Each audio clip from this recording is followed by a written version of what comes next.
This video demonstrates EVS's ability to read in imagery and topographic data from drones and to generate smooth flyover videos using the animation tool.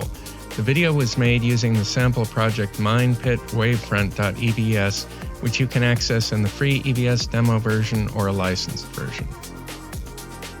EVS reads in OBJ files which contain topographic surface information and high-resolution aerial imagery.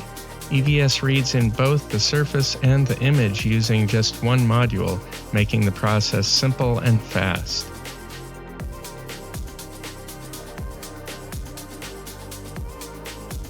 EVS can rotate, zoom, and pan without any limitations, allowing the user to travel virtually to any location in the mine.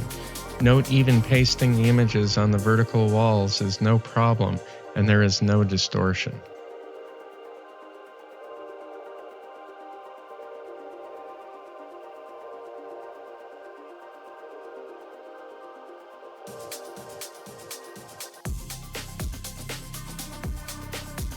We encourage you to download the free EVS demo version and try the animation tool included on the main toolbar.